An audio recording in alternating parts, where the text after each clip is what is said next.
Olá pessoal, como vocês estão? Para quem não me conhece, meu nome é Jadiel de Moraes Fayal, sou analista judiciário do TJPA. Primeiramente, quero agradecer a todos que estão assistindo a primeira apresentação desse curso, de manhã, de tarde ou de madrugada. Esse curso é a realização de um projeto antigo que surgiu da dificuldade que muitos advogados ainda têm com o processo judicial eletrônico. E eu também, no passado, quando era advogado, tive. A vida na advocacia, eu sei, é cheia de correria e sobra pouco tempo para estar em cursos presenciais. E agora que o Tribunal de Justiça do Estado do Pará suspendeu o expediente presencial e os servidores estão trabalhando em home office, estou aproveitando o isolamento social para produzir alguns conteúdos. Espero que advogados, recém-formados ou não, terminem o curso do PJE com conhecimento suficiente para desbravar sozinho o processo judicial eletrônico e empregar maior celeridade nos seus casos. Fico contente que possa participar de alguma forma dessa revolução trazida pelo PJE. Quanto ao programa do curso, adicionei ao story da minha página no Instagram, @revproce, e aproveito a oportunidade e peço que me sigam no Instagram e entrem no meu canal de jurisprudência no Telegram. O link para o canal no Telegram está na bio do Insta. Quanto ao programa, nós teremos 5 aulas no total e uma surpresa ao final. Cada aula deve durar até 45 minutos em razão dos detalhes que eu gostaria de explorar no sistema PJE. A aula 1 é uma introdução, vai falar sobre os navegadores, sobre os pré-requisitos do sistema, sobre os meios de login, sobre o painel do advogado. A aula 2 vai falar sobre o processo, desde a distribuição do processo até o seu acompanhamento. Na aula 3, vamos falar qual a forma correta de se habilitar em um processo e qual a forma correta de responder aos expedientes que ficam no painel do advogado. Na aula 4, vamos falar sobre o controle de audiência. E na aula 5, vamos explicar como cadastra e como funciona o assistente do advogado. Nessa nossa primeira aula, vamos começar falando sobre quais os navegadores que o PJE utiliza. Eu achei esse tema interessante porque, em tese, o PJE deveria funcionar em qualquer navegador, já que o objetivo de todos os sistemas, até hoje criados para fazer essa gestão processual, é dar celeridade às demandas. Porém, no PJE todos sabemos que não é bem assim, e a dificuldade não é somente dos senhores advogados, mas também dos servidores, porque o PJE não funciona perfeitamente em 100% dos casos. Até mesmo nos navegadores que nós costumamos utilizar, há configurações que precisam ser destravadas para que possamos acessar todas as ferramentas. E por isso os navegadores mais utilizados são o Google Chrome e o Mozilla Firefox. Você até consegue acessar o PJE por meio de outros navegadores, como por exemplo Safari ou o Internet Explorer. Mas não espere navegar com tranquilidade, pode travar de vez em quando. Então, para você que está iniciando na área e vai precisar manusear o PJE, seja qual for a justiça ou o grau de jurisdição, instale um desses 2 programas. Particularmente, prefiro utilizar o Google Chrome, mas eu confesso que a maioria prefere esse rapazinho aqui, o Mozilla Firefox. O Mozilla é muito mais leve que o Google Chrome, o que significa, em tese, que roda mais rápido o PJE. Mas a questão de configurar o navegador com os atalhos e a própria organização dos menus eu não gosto. Por isso, já recomendando, use o Google Chrome. Mas tenham um Firefox instalado, porque se um navegador travar, vocês podem usar o outro.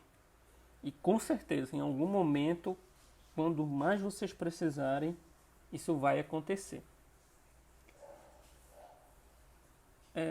Para vocês entenderem e compreenderem a amplitude do nosso curso, vou mostrar aqui até onde nós iremos aprofundar. O acesso ao PJE do Tribunal de Justiça do Estado do Pará é feito pelo site pje.tjpa.jus.br. E o endereço apresenta o PJE do primeiro grau e o PJE do segundo grau, que embora tenham fluxos de trabalho diferentes, ou seja, o painel do representante legal vai mudar do PJE do primeiro grau para o PJE do segundo grau, eles são absolutamente integrados entre si. Então nós vamos aprofundar aqui nesse curso o PJE do segundo grau. Escrevam aí nos comentários se vocês querem uma aula 6 para falar sobre o PJE do segundo grau, ok? Bom, então escolhemos o navegador, delimitamos o curso, vamos para as exigências técnicas que o PJE faz para sua utilização. Até essa parte já adianto que as instruções que estou passando são iguais e se aplicam também ao PJE segundo grau. Na tela de login do PJE, no menu superior existe um botão chamado pré-requisitos, aqui, onde eu estou circulando. Ao clicar nesse botão, a tela do sistema abre uma janela, onde será analisado o sistema operacional, bem como verificado se os programas necessários para rodar o PJE estão instalados e ativos. E caso não estejam, o próprio sistema PJE identifica e mostra onde está o erro. Mas e se o sistema informar que todos os itens necessários para acessar o PJE estão habilitados? Como nesse exemplo aqui, que tem o sinal verde. Significa que o sistema foi verificado e está tudo ok. Mas ainda assim o token não é reconhecido, ou seja, ainda assim eu não consigo fazer o login com o meu certificado digital. Nesse caso, aí você vai precisar de uma assistência técnica. Alguém que saiba configurar os drives para acessar, para o reconhecimento do token. Agora que já tratamos dos navegadores, dos requisitos mínimos para utilizar o PJE, vamos fazer o login e aprender o que de fato trouxe vocês aqui. Para acessar o perfil do advogado, o login pode ser feito de duas formas.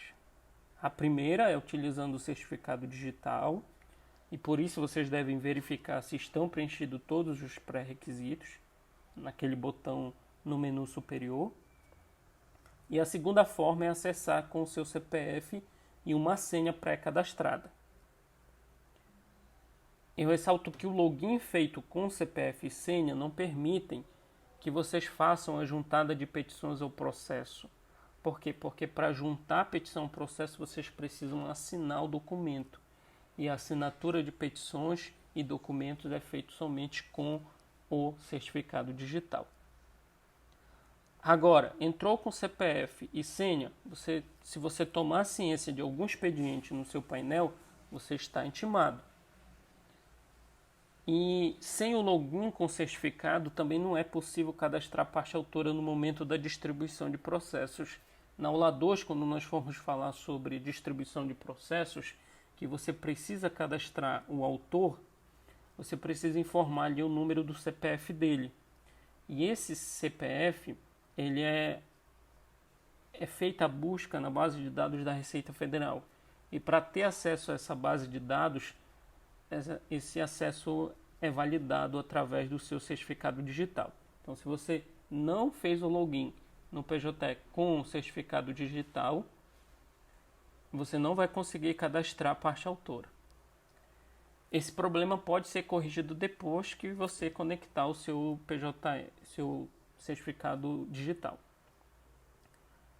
Então, o perfil do advogado no PJE compreende 4 pilares fundamentais. Inclusive até guiaram a formação do programa desse curso. São eles: os processos e o controle de prazos, a distribuição de processos, o controle de audiência e o assistente de advogado. Ao longo do curso, conforme expliquei, vamos nos aprofundar em cada um deles, certo? Então, vamos começar a brincadeira. O primeiro é o chamado painel do representante legal. O painel do representante legal, ou painel do advogado, é dividido em 3 abas. Nós temos aqui a aba expedientes, a aba acervos e a aba petições. Em expedientes são reunidas todas as intimações e notificações. E essas intimações e notificações, elas são agrupadas em caixas que ficam localizados aqui na parte esquerda. E ao selecionar uma dessas caixas, o conteúdo é mostrado ao lado, nesse espaço que estou mostrando com o ponteiro do mouse. As caixas dentro da aba expedientes são chamadas de agrupadores. E esses agrupadores, nós temos os pendentes de ciência ou de resposta, ou seja, todas as intimações e notificações que você ainda não tomou ciência pelo sistema, elas ficam aqui guardadas, aguardando o que nós chamamos de prazo para a ciência. Depois, nós temos na segunda caixa apenas pendentes de ciência, ou seja, que não tem prazo.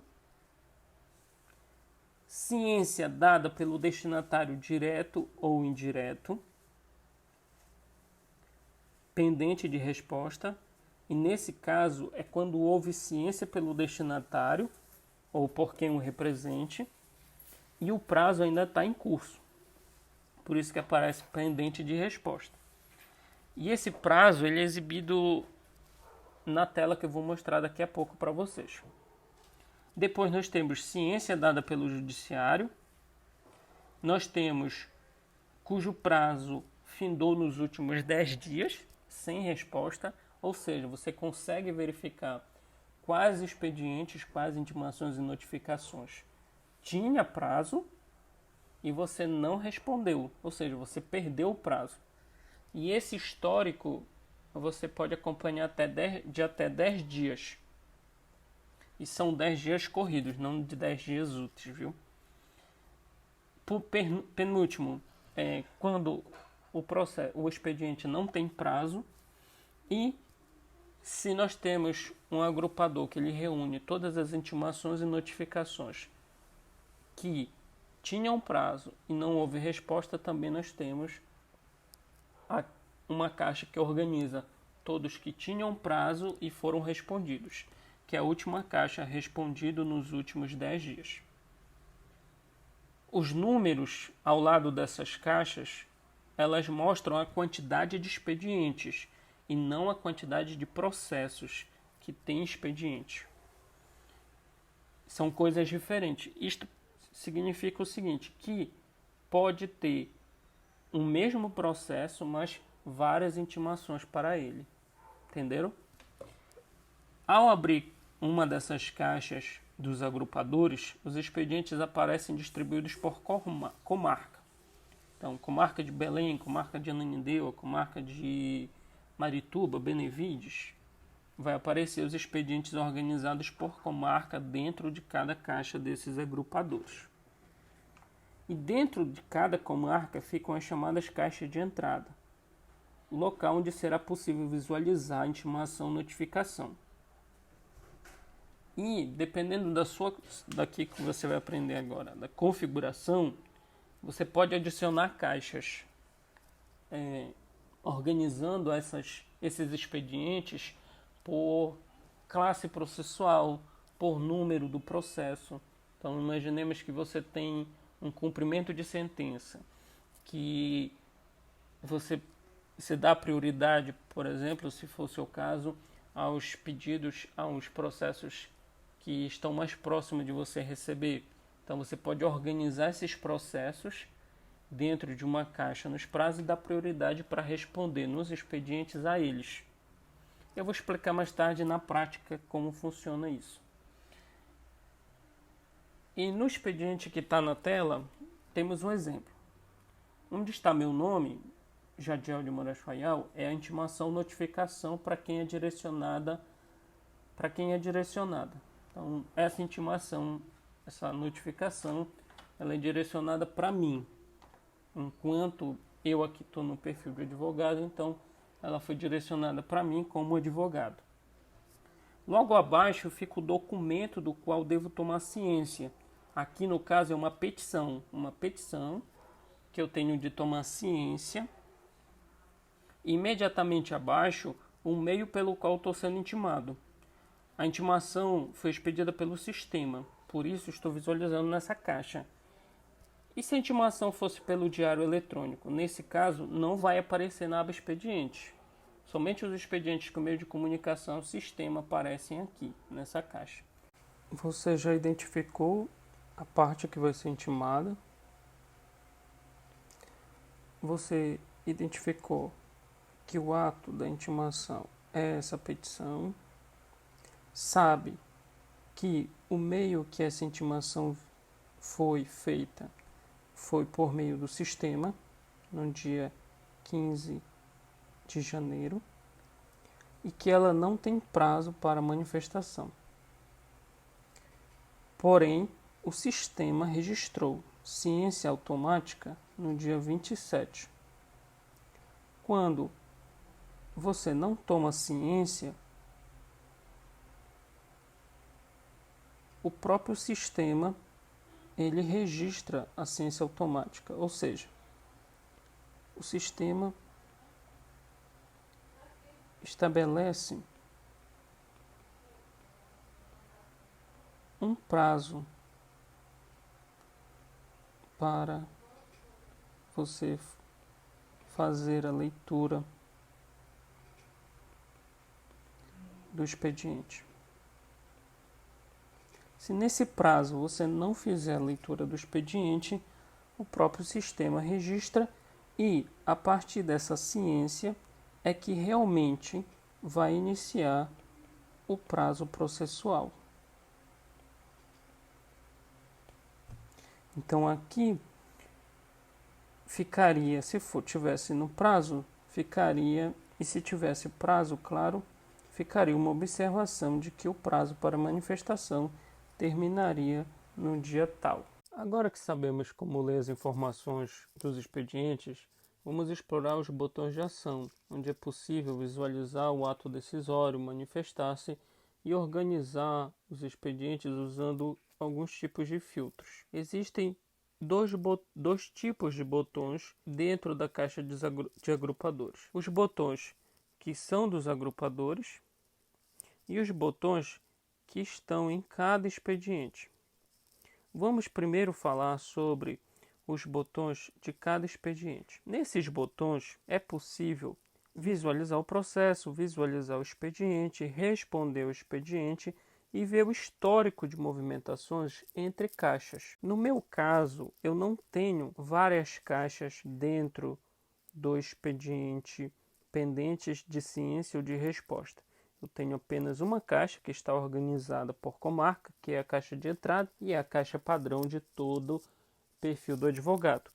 Mas nós vamos ver logo à frente que você pode criar vários tipos de caixa e organizá-los conforme os seus critérios e estratégia. Bom, para visualizar o processo dentro do expediente, você pode clicar nesse botão, parece um livro. Clicando nesse botão, ele abre em uma outra janela a íntegra do processo. E você consegue ter acesso a todas as petições, decisões e atos de expediente que foram expedidos. Mas, se você quiser olhar apenas o ato que serviu de intimação ao expediente, você clica nesse botão ao lado, que parece uma folha de caderno. E aí você tem acesso apenas à decisão ou ao ato de intimação. No meu exemplo, nós vimos que se trata de uma petição do qual eu fui intimado. E se eu clicar nesse botão, eu vou ter acesso à petição. Se eu quisesse responder a esse expediente no processo, eu poderia fazer daqui mesmo. Eu poderia ter acesso aos autos, verificar toda a tramitação do processo e logo depois eu voltaria nesse expediente e responderia a intimação. Ao clicar nesse botão, que é uma seta para o lado direito, o sistema vai me redirecionar a um editor de texto. Esse editor de texto, eu digito a petição, anexo os documentos que entender cabíveis e assino. Ao assinar, a petição ela é juntada ao processo, ok? E para nós, servidores, se você escolhe essa opção aqui, o expediente que antes estava aguardando manifestação, ou seja, o expediente que estava em aberto, vai fechar. O sistema entendeu que você respondeu à intimação. Nesse não é o exemplo, mas se esse expediente estivesse no prazo, ou se ele tivesse um prazo, por exemplo, de 15 dias, e ainda estivesse pendente de ciência, não apareceria aqui o botão que parece uma folha de caderno, mas sim uma lupa em vermelho, significando que eu precisava tomar ciência desse expediente, ok? Essa é a única diferença no meu exemplo.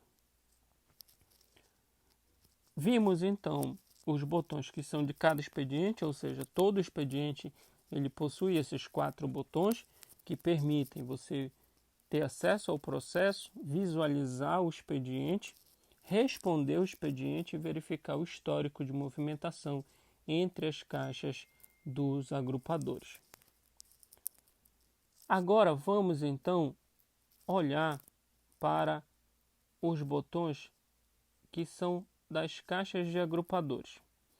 Esses botões, eles permitem, por exemplo, o primeiro símbolo, que é o mais, criar uma nova pasta. Eu expliquei anteriormente que o seu painel do advogado vem com uma pasta padrão chamada caixa de entrada. E você pode criar uma nova caixa. Por exemplo, eu criei uma caixa chamada cumprimento de sentença. Essa caixa cumprimento de sentença, o meu objetivo é agrupar todos os processos, todos os expedientes que sejam processos de cumprimento de sentença. Repetindo, eu quero agrupar dentro dessa caixa os expedientes de processos que sejam cumprimento de sentença. E para isso eu clico na caixa e escolho configuração da caixa, que é um botão, parece uma engrenagem que fica no canto superior direito. Ao clicar nessa engrenagem, configurações da caixa, é aberto uma tela onde eu posso incluir o filtro. No caso, eu quero filtrar para essa caixa apenas os processos que são cumprimento de sentença. Então, eu criei um primeiro filtro, ok? Bom, e clico em salvar. Então, eu vou lá na aba caixa de entrada de expedientes. Imagine que eu tenho 100 processos, 100 expedientes na minha caixa, pendentes de ciência ou de resposta, e eu vou filtrar para essa caixa cumprimento de sentença todos os processos que eu coloquei ali o critério. Para isso, eu clico nesse botão que parece uma varinha mágica.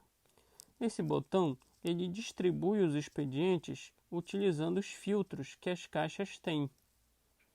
Então, se você apenas criar a caixa e não colocar o filtro, esse botão ele não vai funcionar. A mensagem que vai aparecer é que nenhum processo foi distribuído e que não há caixas ativas nessa jurisdição.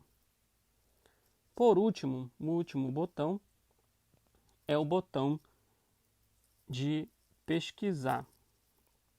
Nesse botão, se eu não quiser criar várias pastas, eu posso pesquisar dentre os meus inúmeros expedientes que estão na caixa de entrada, os expedientes por número do processo, por classe, por assunto, por nome do destinatário, por CPF, por OAB, por órgão julgador, por prioridade. Então, ainda que eu não tenha uma caixa, eu tenho como filtrar esses expedientes com o botão pesquisar. Bom, por que eu não falei desse botão que é o terceiro, que é inverter a ordenação? Porque esse botão ele serve apenas para ordenar os processos em ordem crescente ou decrescente. Ok? Bom, então nós já vimos os botões dos expedientes e os botões das caixas de agrupadores. Agora vamos para o acervo. O acervo é a segunda aba do painel do advogado. E no acervo tem todos os processos que o advogado está cadastrado no sistema e eles são organizados por comarca. Então, cada comarca que você tiver atuando, que você tiver processos cadastrados no sistema, irão aparecer em acervos. E ao clicar em cada caixa dessa, que representa as comarcas, a relação de processos irá aparecer nesse espaço. Aqui existem vários processos, a maioria de juizado especial, como vocês podem observar, e esses processos eu posso também, assim como eu fiz nas caixas de agrupadores, eu posso adicionar filtros. Eu posso adicionar caixas e eu posso fazer pesquisas. É importante porque aqui você tem como gerir os seus processos, colocando eles, organizando eles por rito, organizando eles por classe, organizando eles por partes. Então, todos os filtros que nós vimos em expedientes, também nós temos aqui em acervo. No meu caso, por exemplo, comarca de Belém, eu não tenho nenhuma pasta, nenhuma caixa que não seja caixa de entrada. Eu tenho que filtrar os processos com o botão pesquisar, certo? Essa é a única diferença. E por último, na aba Minhas Petições, aparecem todas as petições assinadas e juntadas, organizadas em ordem cronológica decrescente. Então, se você juntou uma petição no processo A, você vai encontrar em Minhas Petições. Para fazer o filtro, você digita apenas o número do processo. Isso é importante para você saber, por exemplo, se você de fato peticionou no processo. Para você saber se você peticionou no processo sem ter que ficar olhando petição por petição nos autos processuais, nos autos digitais, você vem aqui em Minhas Petições, digita o número do processo e vão aparecer nessa parte da tela todas as petições juntadas no processo. É um jeito muito prático de vocês terem controle do que vocês já peticionaram. Já apresentei contestação, já apresentei a petição de levantamento, já apresentei a petição de indicação de provas. Você sabe por aqui, por Minhas Petições. Porque muitas vezes você pode minutar sua petição no computador, mas não juntar no sistema. E aqui você consegue acompanhar. esse foi o resumo das 3 abas que compõem o painel do advogado. Daqui a 2 dias nós vamos falar sobre a distribuição de processos e o acompanhamento desses processos. Vamos destrinchar todos os autos digitais, como você pode tirar proveito desses autos digitais e como você pode também organizá-los, ok? Agradeço a audiência de vocês, espero que eu tenha acrescentado de alguma forma o que vocês já sabiam ou o que vocês não sabiam. E, se puderem, usem o recurso das caixas e dos filtros, porque isso facilita muito no momento de vocês adotarem quais são as prioridades. A prioridade é eu peticionar os prazos mais curtos, os prazos que são do juizado especial, que é de apenas 10 dias, ou a minha prioridade são os processos que estão na fase de cumprimento de sentença. Então, esses filtros e essas caixas, elas irão ajudar e muito vocês nesse objetivo, tá? Obrigado e até a próxima aula. Não esqueçam de curtir o vídeo, tá? Vocês acabam me apoiando também e incentivando também outras pessoas a assistirem. Obrigado, boa noite, até a próxima.